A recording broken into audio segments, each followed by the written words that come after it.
Welcome back to our 9 o'clock hour of Tampa Home Talk. We're so glad you're here. Always have fun with Kim, right? It's so hard to verbally describe what she does before and after, but I know people like Ray Hall sure like the home better, with a better value after she leaves. You know, it does make a difference when you walk into a staged home. Yeah. It's, you know, it just has that more homey feeling. Because remember, when an appraiser goes in, we're going in there as a buyer, as what a buyer would be doing. And, you know, I would highly recommend anybody selling a house, get the staging done, because it really makes it. Even if you're just getting your house appraised, have the stager come in. Absolutely. It really makes a difference. And I don't think it makes a difference to Mr. Adam Talley, does it, for insurance? It doesn't to me. The stagers' contents need to be insured on their own policy, but other than that, it does not matter to me. Great point. A stager's risk policy? You guys, good to call in. We missed you already. Yeah, I know. Well, we took a week off, and then, you know, I just can't be there today, but it's good to talk to you guys. Good to talk to you too, Ray. I'm glad you're in there. Thank you. But what we missed during all this was a hurricane. So my tip of the week, and it's all the and actually we got more rain where I live from the storms earlier than in the week than what the hurricane had. But you had a lot of standing water. Now is a good time to shop for flood insurance, because flood insurance typically has a 30-day waiting period. So if you're waiting till the next storm is on the way, you've waited too long. And So Adam, now's do the time they to freeze shop. it too, right? When there's a hurricane in the box, do they freeze flood insurance too? No, they don't. They don't, okay. because they have a 30-day waiting period. Okay. So I could have sold you a flood policy during the last hurricane, but it wouldn't have been any good to you till the next hurricane. What's the So, purpose of the 30-day yeah. waiting period, which doesn't apply, by the way, if you're buying the home? It doesn't. It's so you don't get it. Well, it still applies if you're buying the home. It only doesn't apply if you have a loan. Well, you don't have a And it's wait required by if the you're lender. buying, right? If you're buying a home, you don't have a 30-day wait. You sure do. Oh, you unless do? It's required by the lender. Oh, all right. So if you're paying cash and you're in a Right, flood now in zone, that you case, can't get it? though, mhm. Huh. What if you create a fake company I would- to lend, so it's selling you your own home and you have a loan? That is a great question. I wouldn't commit insurance fraud. Leo. Well, it's not technically insurance fraud if it's a company that you own. Let's say you buy in a trust, and the trust then loans it to the actual beneficiary of the trust. Then there's a loss payee, which would be the lender. Maybe.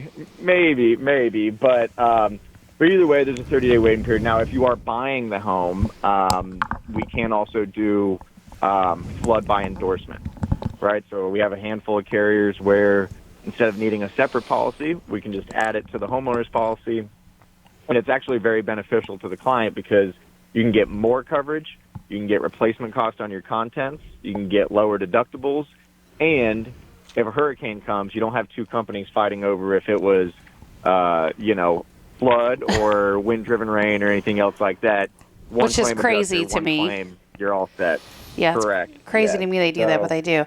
So the endorsement is that like a would be my piggyback tip. policy, right? Like it's an addition or supplemental policy to your homeowner's It's an insurance. endorsement. It's not even supplemental. It'd be like if you wanted to add ordinance or law or something. It's just an endorsement, and it just prints right on the same deck page. So don't wait if you're thinking about getting flood insurance. wait. Do it now. Yeah. By the way, before I go, I did really enjoy the talk on the bad reviews. Funny story. Recently had one. The guy wasn't even a client. He called in for a homeowner's quote at like 4:30, and then by 5 o'clock we had a negative review. I responded within 5 minutes, say, "Hey, it doesn't look like you're a current client. I'd be happy to help. Call me tomorrow." Review was gone in like an hour, and then the guy never called. Never responded to the email with the quote, so I feel like maybe he got the agency wrong on that one. It might have been responding to his old one, but All either right. way, there's a lot of crazies out there. So Glad they cleared it up for you. hope you guys have a great day, and yes, flood insurance, buy it. It's important. Thanks, Adam. Appreciate the tip and glad we could keep you entertained and on the edge of your seat. All And right. he's gone. Did you hear the click? I heard the Satisfying click. Yep. So we're here with Ray Hall, the appraiser. Good morning. How you For guys the doing? next hour. We Yes. missed you. You've not been in studio with us for a while. It's been a crazy time out there. Remember, as much as you're selling, I'm also doing the refis. So it's been You're double, right? Purchase plus refi business. double. Business is actually doubling in 2021 than it was in 2020. I agree. I've gone from How meeting many a couple. appraisal reports are you doing in a week compared to like last year? In a week, it depends. I mean, anywhere. A slow week now is maybe 20. Wow. We'll do up to 30. We're ranging between 100 and 120 a month. Woo. So I have many more people working for me now. So we're That's busy. a lot of work. Like you, they spend a few minutes in the house and then it takes a lot longer to write up the report. Yeah, it's a lot on the back end. Yeah, a lot of time, when we go into the house, that's just kind of, we call it the fact-finding mission. What's the condition? What do you have? How do you compare to the other houses? Then the real work of finding something similar, especially when it's something on a railroad track or something like that. Now I got to go find the comp that's on the railroad track. And then just doing the math to figure out the numbers. I love the people that haven't bought a home in a while and they think they can actually choose their appraiser. Yes, I do get that. And in fact, I was talking to some people this week because I'm refinancing my mortgage and I just had my house appraised last week.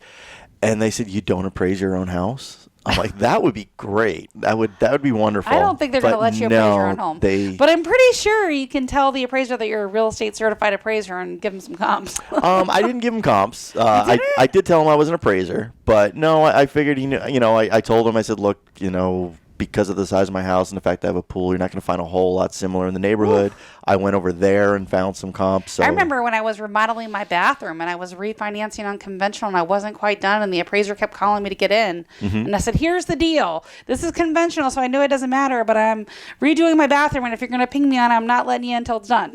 Well, what you can do in that case is have him do the appraisal subject to completion of your bathroom. Yeah, I figured. But I was like, it's so close. He really shouldn't ding me on it. It was little stuff. A little, as long as it's like with new construction, as long as the new construction is 99% done, we can go ahead and do it as is. Should be done. Yeah. So there's ways around everything. So it's interesting too. A lot of times people want to know, does the buyer have to get an appraisal? And they don't always have to get one. No, it's not. Everyone thinks it's the buyer and seller who are involved in the appraisal. It's really not. It's the lender. The lender is the one who is requesting the appraisal, needs the appraisal. If you're buying a house cash, you don't necessarily need to get an appraisal. I would recommend doing it, especially in this market where people are overpaying for houses, and we have a lot of out-of-state buyers who you're basing it on what they sold. But the necessity of an appraisal is really just for the lender. But with all these contingencies in place now in the contract saying that they're going to waive the appraisal or they're willing to overpay on an appraisal up to X number of tens of thousands, why would I want to do that on a cash deal? It comes down to that buyer. I've had buyers call me up saying, look, if this is low, let me know, because I don't want to overpay for the house, which is probably the smarter way to go. But, there are the ones out there who don't care. So what they're willing to do is say, well, if the appraisal's low, I'll just give you more money. I'll give you more cash. We're not going to argue back if the appraisal's low.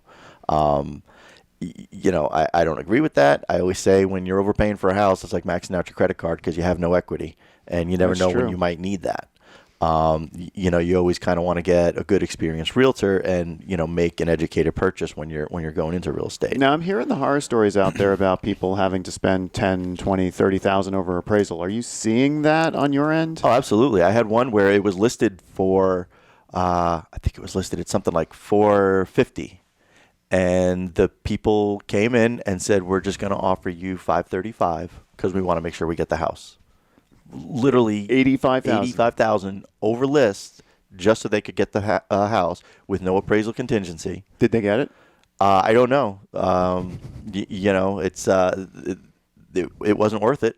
Whether they went ahead with the deal or not, I don't know. The listing price was fair, but their offer was way high. Yeah, I'm just hearing a lot of people having to put in exuberant offers to just get accepted. So. Yeah, and it's a shame it's getting that way. And I say be very cautious when you have to do that. So what's keeping the appraisal values low then? Because if the house down the street sells for $50,000 over ask and the one down the street from that sells $75,000 over ask, at what point do the appraisals start to catch up? Well, they are going up. It's the like the ones I just said, the $80,000, or the people who are just not looking at what the surrounding market is doing. Well, a lot of them are being priced within the market.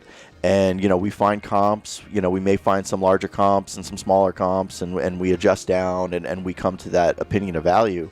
But it's the ones that are way, way above what anybody else is selling in the neighborhood that aren't making it. Well, we'll be right back after the break. 813-377-2775. 813-377-2775. Are you?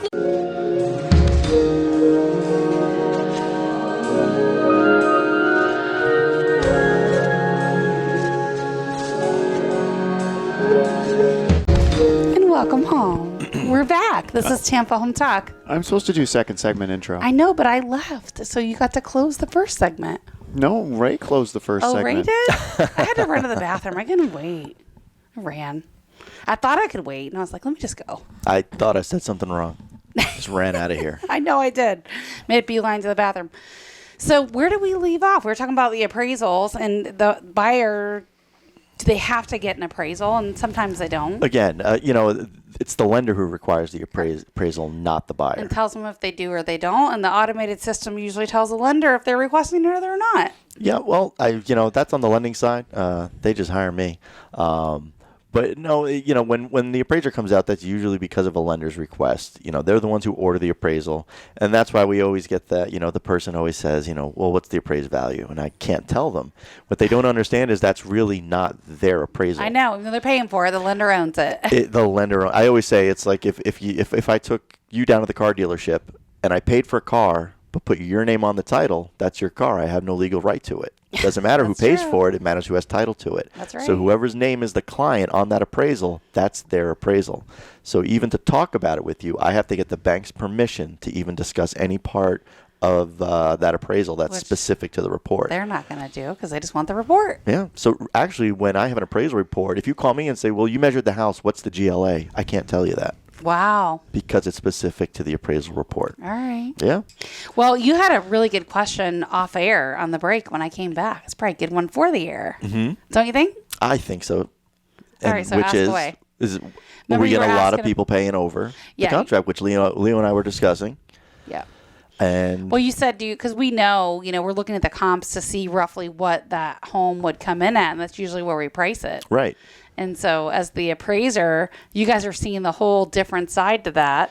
Because you're getting a copy of the contracts and you're seeing what people are paying for homes. It is. And a lot of times, too, it's not even it's we're also looking at the list price because we have to analyze what the listing is on that house that's being purchased. And I just had one recently where, the listing was way under what the contract was.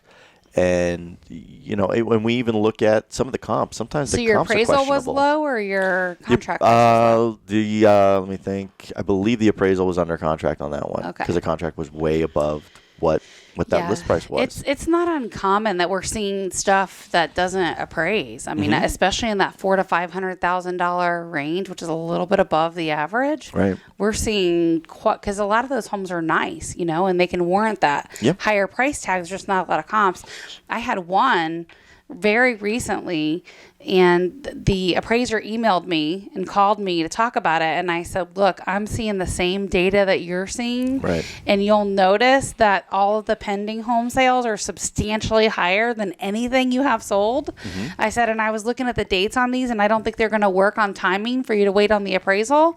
I said, so all I can tell you is, that little box where you talk about where it's stable or it's not, it's probably a good time to talk about that and the increasing values. So I don't know if you're actually marking that box on the appraisal, Ray, but that was a clear picture. And actually that buyer ended up falling through.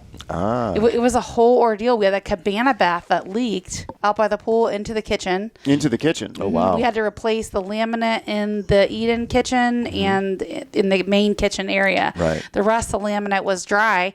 And so that went all the way to one of our real estate attorneys. We talked about that on the air. And it came down to one word in the contract that said the seller is only obligated to restore the items that were damaged. And so the challenge is there's not enough language in there to cover things like what happens if you still can't get the laminate that was in Right. there, which was the case. It was probably at least 10 years old. Ah. So the color and the texture didn't match. And so, we tried to involve the buyer so they could pick the right floors. And they just kept trying to change the dollar amount. It went from like $2,500 to $5,000 to almost $10,000 they wanted to change all the floors. And we're like, yeah, this is probably not going to work out. And so, prime example, I believe, I don't know because I didn't get a copy of the appraisal, but I think it probably came in about $50,000 low. That's what I think. And possibly. Based on the sold properties and the pendings. And now you flip that a whole month later, all those pending sales I was talking about that appraiser have closed. Right. New buyer, dang near the same price, appraised just fine at contract price. And that's a problem, and we're talking about $50,000 in 30 days. Yep. And a lot of times I see that where we do have the pendings. The problem is if it doesn't close by the time that I set foot in that house, I can't use it. Now, even though I do put, in most markets, I'm putting increasing and there's a shortage. There's definitely a shortage. I can't. We got a 2-week absorption rate, Ray. I hope you're marking shortage. No, I am. But I can't foresee the future increase in that. I mean, I have to use what's closed, and that's kind of where our hands are tied. I tell you with that. something interesting, Ray, and this could be subjective, but it might be a little bit before your time. It used to be that anything like 12 months or more was a buyer's market. Anything 6 to 12 months was considered a balanced market, and anything under 6 months was considered, a seller's market with a big shortage of inventory. And appraisers used to kind of market based on that, based on the absorption rate and stuff. And now we had such a low inventory thing for so long that appraisers weren't touching it. And I think that it really had to go pretty extreme for them to even mark that box of there being a shortage of inventory. Like, when did you start making that change? It was probably around March, April of last year. Were you marking it that soon? Because I saw a lot of appraisers that weren't marking it that depends soon. it depends on the area. See, that's the thing. It's really that neighborhood. So I remember I was doing a condo. So if you're in the neighborhood and there's nothing else for sale, that will be a shortage, right? And that was exactly what I was going to say. I had a condo, and I remember I put active and pending, or I put active, and nothing popped up, and I went, "Oh, what did I do in my criteria? I must have put basement or something." Happens all the time. There was no active. There was 20 pendings, but there were no actives. Yep. And in that situation, that's a shortage. You have to mark shortage. Right. How can you not mark shortage? Yep. And there's it's not a big deal to do it. It's not like the lenders are coming back saying, "Oh my God, this is a disaster. Yeah. You just mark shortage and increasing." You show some listings. It's the thing the lenders don't like to see.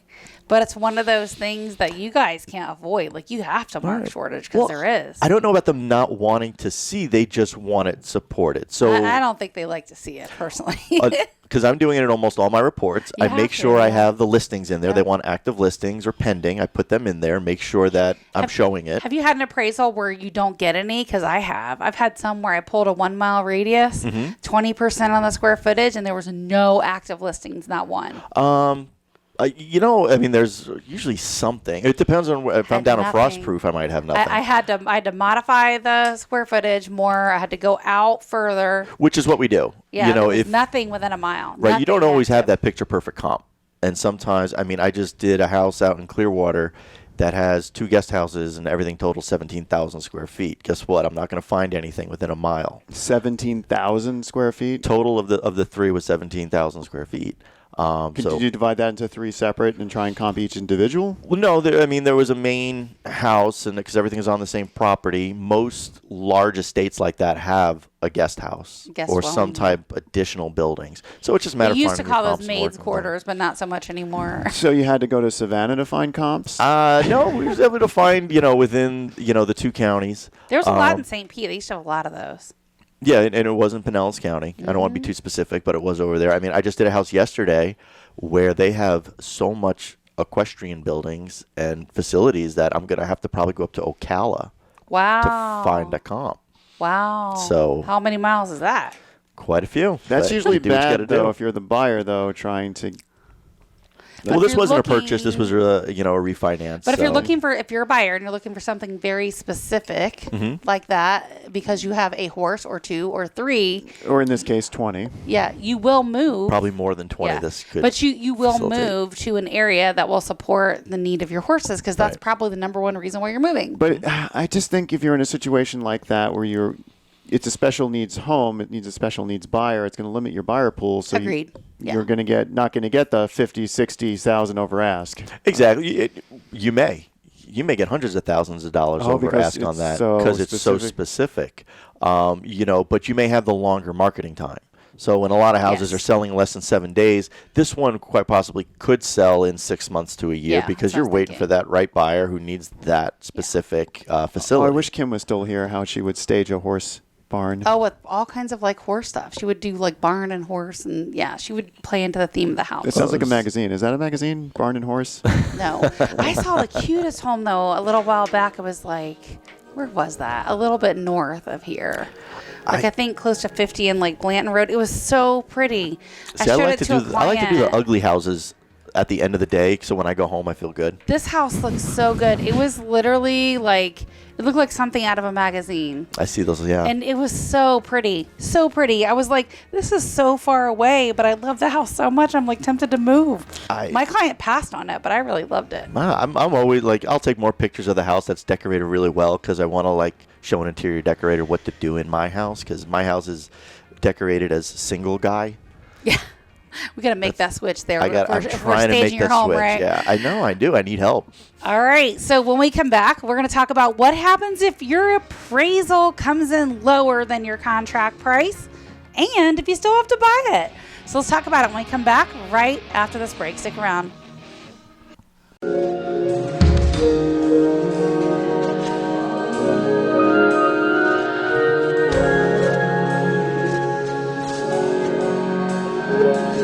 So I can get myself a big giant fishing boat and Welcome back. Tesla. Yeah. You could. We're talking Wait, about the Tesla showing makes a fishing boat capacity. now? No. Well, they should. That's next. They probably will. You know what I'm surprised they don't make, honestly, is campers. Like RVs, travel trailers kind of things. Not travel trailers, but RVs. Really surprised they don't make like an RV, like a driving. You know what they're talking about making, and this is crazy, electric airplanes. Oh, that's so cool. Yeah. The batteries don't last very that's- long on my drones, so I'd be scared to see an airplane. That'd be like 2/3 battery. Their technology is so good, like it will not let you run out of battery. For their drones? Well, for any planes, it won't let you run out. Or, well, for the cars, it'll be the same with the planes. I mean, But I wonder if they could run like Tesla has those solar shingles. If they Oh, yeah, could they could create put a solar- panel they on the probably plane. would. Yeah. Absolutely. No, they actually build the panel into the plane as opposed to on the plane because I'm pretty sure moving at 400 miles an hour Stuff would fall off. at negative 40 degrees Fahrenheit weather might not be good for. That would Kinda I be tell you interesting. what, they're pretty smart, and their regenerative braking is pretty awesome. We took my car this time to Gatlinburg when we went last week, and my husband was driving it through the mountains, and I was in the back seat not really paying attention. And on the last leg of our trip, it got really close, and my husband was driving like kind of really aggressively, like rapid acceleration and stuff through the mountains. And then my daughter's boyfriend said something. He was like, we've got 28 miles to go. And now the battery says like 14 or no, it wasn't 14. It was something. It kept shrinking. Right. And then I started freaking out and I was like, slow down. Don't be driving like that. Blah, blah, blah. So the regenerative braking built it all the way back up. Oh, wow. Yeah, it built plenty enough to like get where we were going. So what do you do in that situation? I mean, If it runs out of if it battery, runs out of battery, you're on the interstate. you're calling a flatbed truck to pick it up and charge it. Oh, okay. So Yeah. they don't have like the Road Ranger doesn't come out with a charger or something like that for I you. don't know. it's I'm not- not ever planning See? to find out. Jumping the battery is a little bit different than recharging your battery. Yeah. Well, no, I meant like some kind of charger. I don't know. I mean, you could. The regular plug that you plug into the wall, it'll Mm-hmm. charge. It takes like 2 days to charge. Oh, but wow. it'll Yeah, you need to get the charge. big plug. Yeah, they're going to have like a 220. Okay. But you know what? I can't imagine that like AAA doesn't have something like that built in. I mean, why would you call a flatbed every single time to take it to a tow station? No, I have a horrible AAA story, but You do? yeah. All right, what is it? You got to share it. So one of our work vehicles, for a reason I don't want to share on the air, Okay. had to be abandoned at the side of the highway, So What? I'm not sharing the story. So basically, it was towed to, and why they towed it from basically Bears all the way up to Brooksville, they did. I don't know why. Oh. So now we're not driving up to Brooksville with a 2-man team to get the car back. So I'm like, we'll just AAA it back down. Well, after 10 hours of going back and forth with AAA, apparently no one wants to tow a hybrid vehicle without the key present. But I'm like, you guys towed Here's it the phone. to get it there. Right. So if someone towed to get it there, you got to find someone to tow to get it back. We're like, well, we can't find anyone closer than Lakeland. I'm like, well, okay, it's within 100 miles. Mm-hmm. And Did it I'll like find out that. if I have a vehicle this morning when I get back to the office. I Horror story. I hate your halfway stories because I'm always like, okay, but where's the rest of it? That is the whole story that I can share on the air. I can't give you the reason why. Okay. I know, but I'm just saying. You do that all the time. So now I had a similar experience. I was up in Hernando County going to an appraisal, and my GPS, for whatever reason, takes me up this back road. So I'm going up the road. We had that and- experience on the way. Like, it told us to make this turn, and there was a sign right when you come up that says GPS wrong, incorrect, not a through road, dead end. Oh, there was That's no awesome on that sign. one.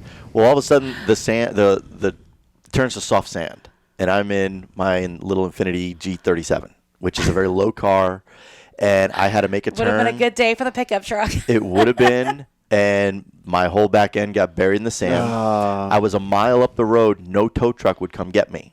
What? So I think I got stuck maybe about 4 or 5 in the afternoon. I was stuck out there till about 3 in the morning.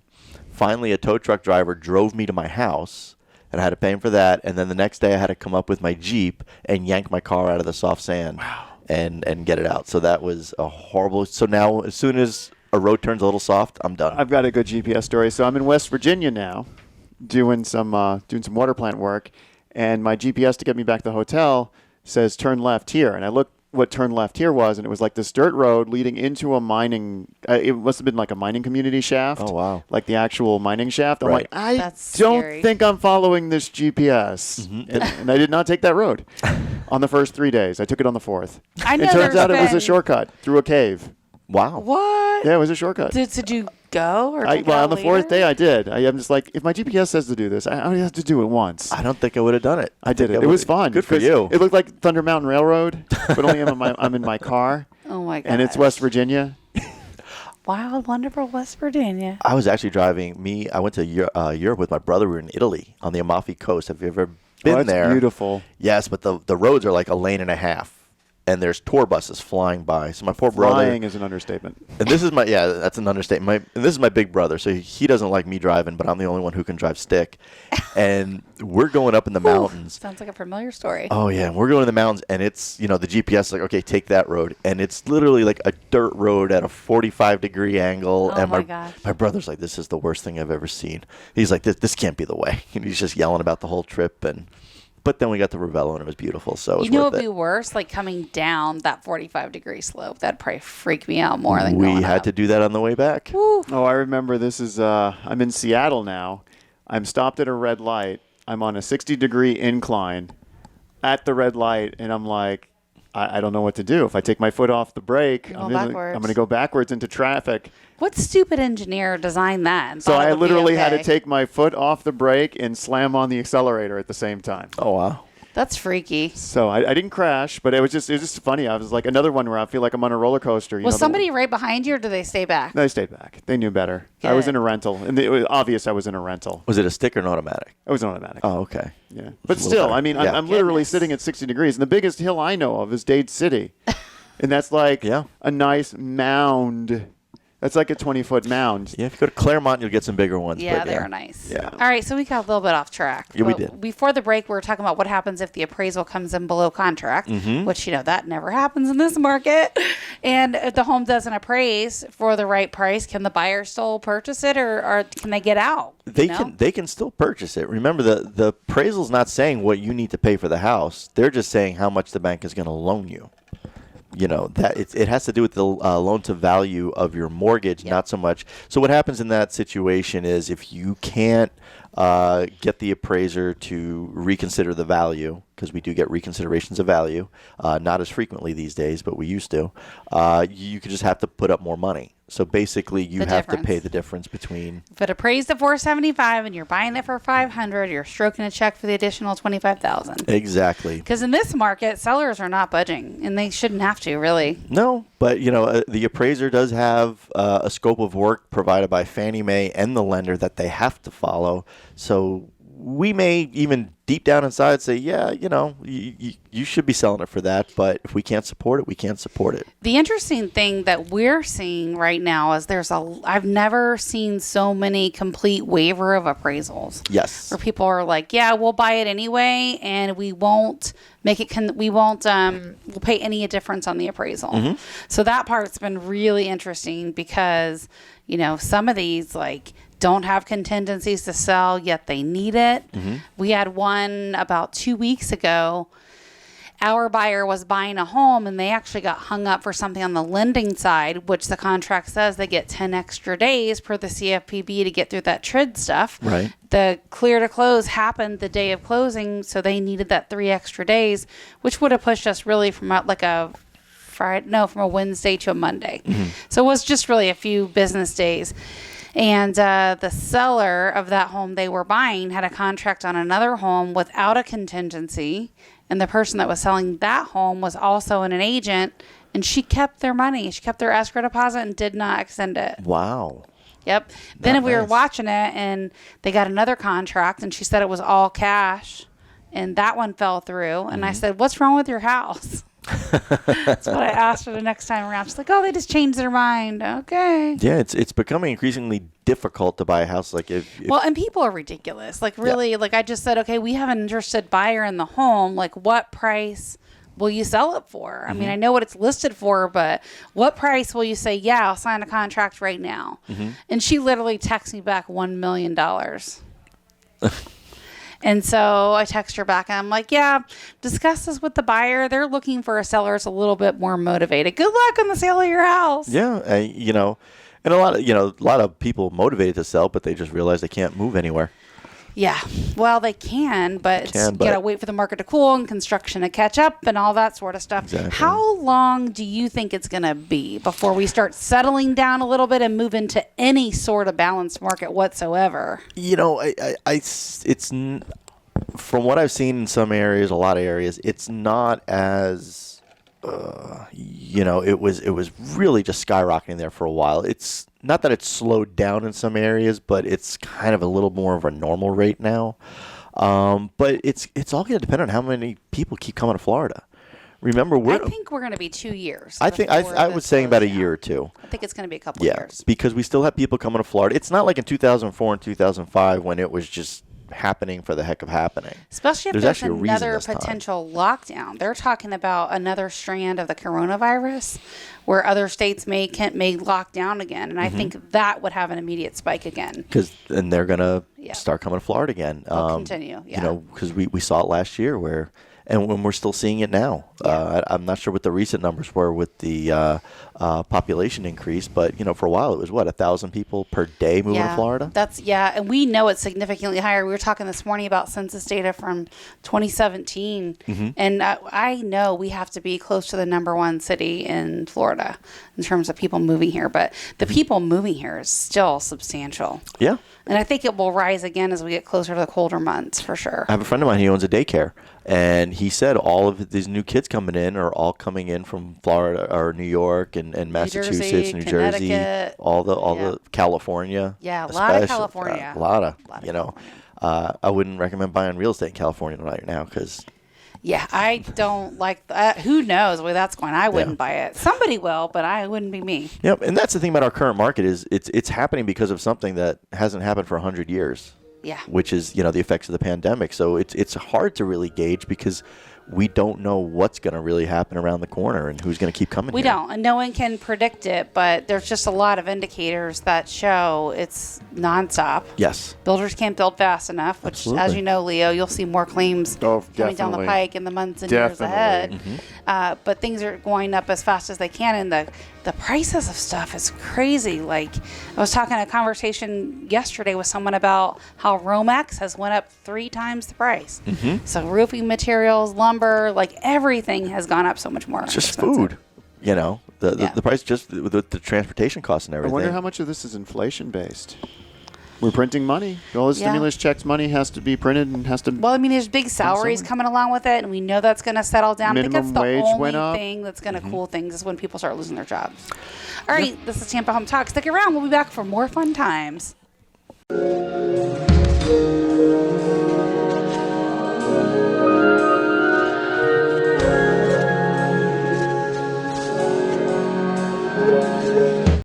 Welcome home. 813-377-2775. That's 813 case you're looking for us. 377-2775. We've almost You can call or text that number. yeah. Call or text 813-377-2775. We have some really good final questions. We should probably dodge it, Ray, real quick. So basically, the interesting thing, we get this too, and although we're not seeing it a lot right now in this market, people will ask, what happens if it appraises higher than the contract price? And the good news is the seller never sees that. Nope. Because we never see the appraisal unless there's an issue. Correct. First of all, the only people who actually get the appraisal to look at in the transaction is the bank. Now, the bank does have to provide you a copy of it if once it's paid for. Yeah. So you will get it, but I mean, if you're not very bright, if you go to the seller and say, "Hey, it's actually worth more. Let me give you a little extra money," and I don't think I've ever heard of that happening. Some people think that they have to pay more. That's a very common misconception. It's like, no, that's a private appraisal, and right. Your contract price is your contract price. Exactly. The appraisal is not there to determine what the sale price of the house should be. It's to determine the loan to value for the mortgage. It has nothing to do with the contract and the sales price. It's only for the mortgage. Yeah, they want to make sure that it's in line with the sales price, and if it's not, what's the market value based on other homes that sold? But what they're trying to find out is if you default on that loan, what's the probability of them recouping that amount? Yeah. Are you seeing any concession from the seller on the appraisal reports now? We're not seeing any. Not a whole lot, no. In Yeah. fact, very rarely do I see concessions now to cover closing costs and things like that. Yeah. It used to be a lot more prominent. Even up to a year ago, it was still fairly common. These days, in fact, now that you're mentioning it, I rarely see it anymore. We're not seeing it at all. So what are someone like you, Ray, when you're going out as the appraiser, what are you looking for when you get there to do the appraisal? Good question. But first of all, condition. What condition is the house in? Not only condition, but what kind of quality is it? Because when I look at your house, if you have quartz countertops, new wood cabinetry, rounded corners, tray ceilings, I need to know that I can't compare that to the one up the street that's basic. Very basic with Formica. Very basic Formica, laminate cabinetry, things like that. So we're going in there to just, get all the information regarding the condition, any issues with the house that are possible, maybe a possible infestation. You're looking for a match when you look for your comparable home sales. Because I want to know, how does it compare to everything else that's sold in that market area? So that's really why we're out there. So from the homeowner's perspective, or the seller even, right, they want to try to defend their price. What factors can affect the home's appraised value? Like, what things should they be just aware of before they let you in the property? I recommend, have a list ready of all the updates you've done to the house. Anything you've renovated, anything that's new. Let the appraiser know. Have it ready on an email. Get his email address. Send it out to them. Don't give them paper because it gets lost in our car.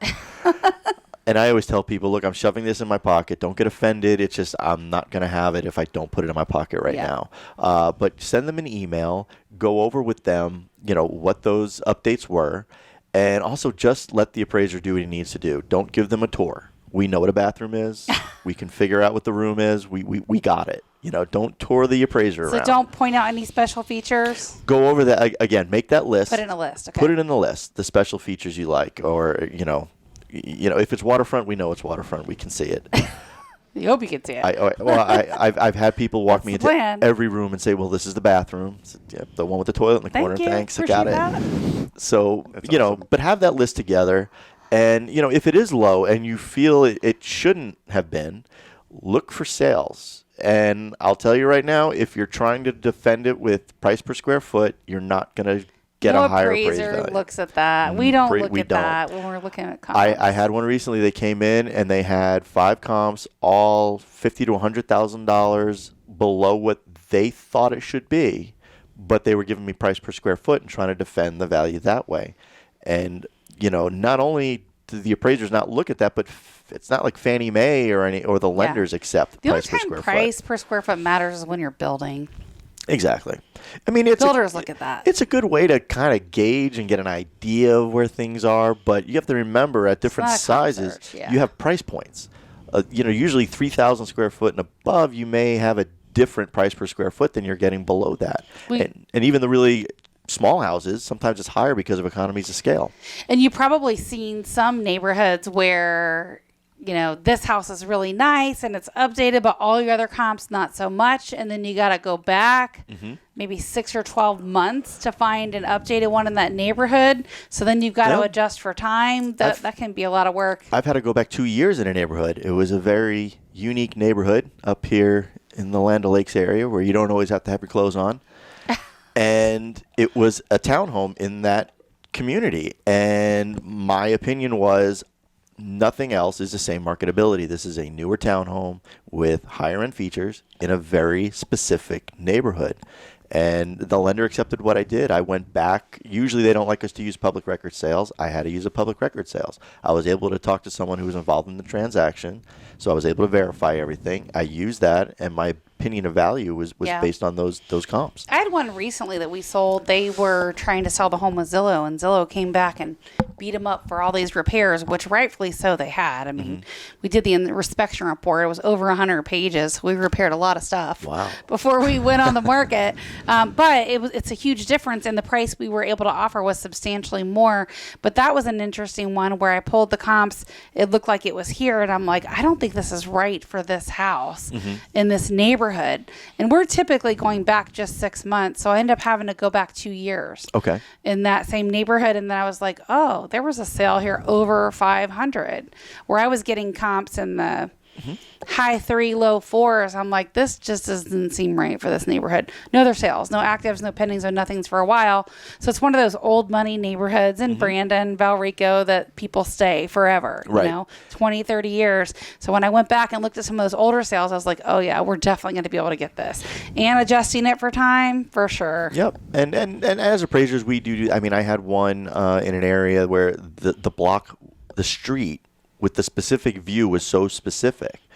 I had to go back and find, and even though I did have one recent, but we had to do our adjustments, but I did have to go back a couple of years and say, okay, yes, it was selling at that higher rate, and that's supportive for the adjustments. Last question, because we're out of time. Sure. People talk a lot about appraised value compared to market value. Huge difference, especially right now. Well, the appraised value, it's an opinion of market value. Thank you. It is an opinion. And you're looking at past sales for the most part. Yes, we do, because we have to look at everything up to that day that we enter the property, not what might sell tomorrow or what they're offering tomorrow. So that little story I shared with all those pending and actives that were higher, prime example how market value can be completely different from appraised value. And you get a difference of over $50,000 in 1 month. Right. And in that situation, if you have a bunch of pendings, find out when they're going to close and try to postpone the appraisal until afterwards. On that one. Yeah. We ended up proposing it, but not by choice. Sometimes I wish they would do that. Like, if you know it's going to be there. Ray Hall with Ray the Appraiser, thanks so much for being here. Thanks for having me. It's great to come back. Love where you live, or we'll fix it. 813-377-2775. We'll be back next week.